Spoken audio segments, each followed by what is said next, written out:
তোমাদেরকে একটা জিনিস দেখাবো, তোমরা এই জিনিসটা দেখে আমাকে বলবে সলিউশন দাও আমি কি করব না করব।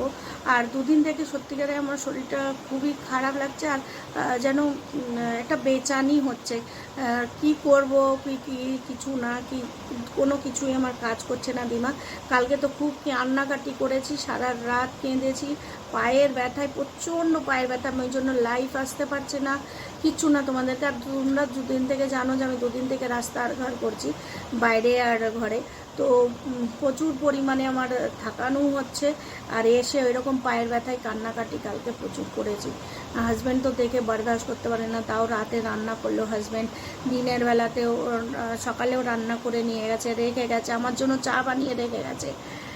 কি বলবো, সত্যিকার এরকম হাজব্যান্ড হয় না। আমার হাজব্যান্ড সত্যি খুবই ভালো, বলবো না এত ভালো, বেচারার শরীর খারাপ, ওকে আমার করে দেওয়ার দরকার, কিন্তু আজকে ও আমার পিছনে পড়ছে। কি বলবো তোমাকে, এখন কি করা যাবে, কিছু করার নেই।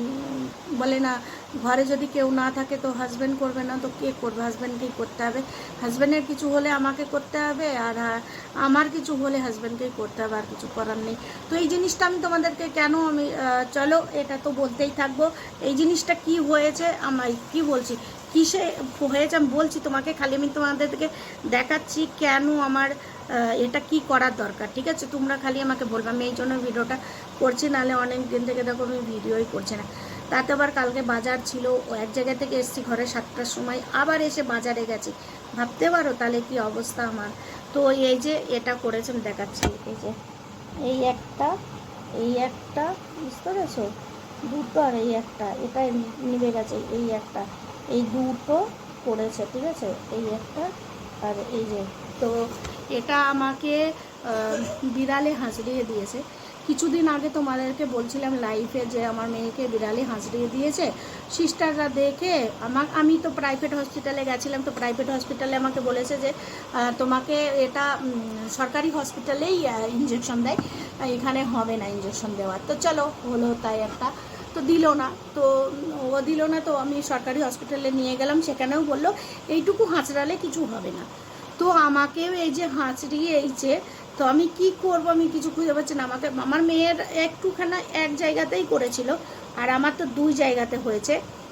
তো বিড়ালটাকে ঢুকতে দিচ্ছি না, কিন্তু জানো বিড়ালটা আমার কাছে এসেই শোবে, আমার কাছে শোবে, আমার কাছে এসে গা ঘিসছে, আবার পায়ে গিয়ে মাথা ঠুকাচ্ছে। কি বলবো তাহলে বলো, মনে হচ্ছে বড় মানুষ যে মাথা কিছু একটা হয়েছে যে মাথা ঠুকাচ্ছে আমার কাছে গিয়ে, মাথায় হাত বুলিয়ে দাও, খাবার দাও, এরকম মানুষের মতন করে বলছে। বুঝতে পেরেছো, পায়ে গিয়ে মনে হচ্ছে মাফি চাইছে বিল্লি, এরকম পাশে শুয়ে রয়েছে, আমি শুয়ে রয়েছে, আমার হাজব্যান্ডের কাছে গিয়ে শুয়ে রয়েছে এরকম। তো এইরকম মনে হয় হাত মাত পড়ো, কিন্তু আমার তো কেন মনে হচ্ছে না আমি দিয়েছি, তো তাতে যে হাঁসরানি হয়েছে। তো রক্ত তো বার হয়েছিল, আমার রক্ত বার হয়েছিল, আমার মেয়ের অত রক্ত বার হয়নি, মানে কোনো রকমে একটু একটু দেখা যাচ্ছিল যে রক্ত, ব্যাস আর কিছু না। তো ওইটাই বলে ওপর থেকে মেরেছে কোনো অসুবিধা নেই, কিন্তু আমার তো ভিতর থেকে হালকা মারা হয়েছে।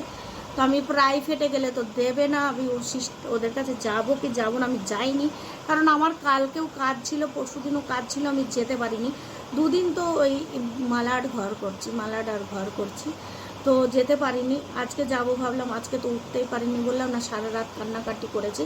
তো তোমরা আমাকে বলো, কারণ আমি কার কাছে জিজ্ঞেস করবো, মার কাছে জিজ্ঞেস করতে পারবো না, শাশুড়ির কাছে জানাতে পারবো না। শাশুড়ি আমার খুব কষ্ট পায়, আমার মার চাইতেও বেশি আমার শাশুড়ি কষ্ট পায় আমার জন্য। তো ওই জন্য আমি বলতেও পারছি না যে রায় নেবো যে কী বলবো। আর কাউকে আমি জিজ্ঞেস করিনি, তোমাদের কাছে জিজ্ঞেস করছি যে কি করব, এটার জন্য কি ইঞ্জেকশনের জন্য যাব কি না। কারণ আজকে আমার 3 দিন হয়ে গেল, আঁচড়িয়ে দিয়েছে আমাকে, 3 দিন হয়ে গেছে, 72 ঘন্টার বেশি বলে নাকি জানি না। তোমরা আমাকে একটু রায় দাও, আর বলো, আমি খুব পরেশানিতে রয়েছি, খুব মানে টেনশনে রয়েছি। তো এটা আমাকে অবশ্যই তোমরা আমাকে জানাবে, বুঝতে পেরেছো, যে আমি এর জন্য কি করব। হ্যাঁ, আমার ইঞ্জেকশনটা নেওয়া উচিত কি না নেওয়া উচিত। তো যাই হোক, সবাইকে এটাই বলার ছিল, এই জন্যই আমি তোমাদেরকে দেখালামও যে কী হয়েছে। আর একটা জিনিস, এই যে কালকে বাজারে গেছিলাম, বাজার থেকে এসেছি, জানো তো এখন একটু গরমের দিনে খেতে চাই। অনেক সময় তোমরা বলো কী নিয়ে এসছো, দেখালে না, দেখানো হয় না। সত্যি সবজি নিয়ে এসছি, ভিতরে রেখে দিয়েছি, সবজি তো দেখাই। তো আমি কালকে এই খেজুরটা নিয়ে এসেছি, এই খেজুরটা কে কে খেয়েছো বলো, খুব সুন্দর খেতে এই খেজুরটা, কিন্তু এত সুন্দর খেতে। আমি এর আগে 1/2 কিলো নিয়ে এসেছিলাম। এটার দাম বেশি, এটার দাম বেশি নেয়, 150 টাকা, 250 নেয়, 120 টাকাও 250 নেয়। তো কালকে 120 টাকা করে 250 নিয়েছে, আর প্রথম দিন আমি নিয়েছিলাম 150 টাকা করে। খেতে ভালো বলে আবার নিয়ে এসেছি আমি। তো হাজব্যান্ডকে অর্ধেক দিয়ে দিয়েছি, আমি আমার জন্য রেখে দিয়েছি, এইটুকু আমি আমার জন্য। তোমরা খাবে তো চলে এসো। আর নিয়ে এসেছি বড় বড় বড় বড় তরমুজ দেখাচ্ছি তোমাদেরকে। তুলতে পারছি না। তরমুজ নিয়ে এসেছি বড় বড়, এক একটা 5 কিলো ওজন তো হবেই। এত ওয়েট, হাত ব্যথা হয়ে গেলো। একটা কেটেছি, খুব সুন্দর। দুটো এখন এই গরমে আমি বাজার থেকে একবারে 4-5টা করে নিয়ে আসি 1 সপ্তাহের জন্য। 7 দিনে 7টা, তার মধ্যে খতম হয়ে গেলে হাজব্যান্ডকে বলি। এইটা থেকে কেটে ফ্রিজে রাখা হলো অর্ধেকটা, এই যে কেটে রাখা হলো, কারণ ঠাকুরকে পুজো দেবো, তারপরে আমি খাবো। বুঝতে পেরেছো? ঠাকুরকে পুজো না দিয়ে খাবো না, কারণ নিয়ে এসেছি, এখন পুজো দেওয়া হয়নি, তো অবশ্যই ঠাকুরকে পুজো দিয়ে খাবো। তো আমি ভিডিওটা এখনই করলাম, আর তোমরা আমাকে জানাবে কমেন্ট করে। আর সবাইকে শুভ দুপুর, গুড আফটারনুন। তোমরা ভালো থেকো। আমাদের তো ভালো থাকা না থাকায় এইরকম পরিস্থিতি হচ্ছে, কি করব।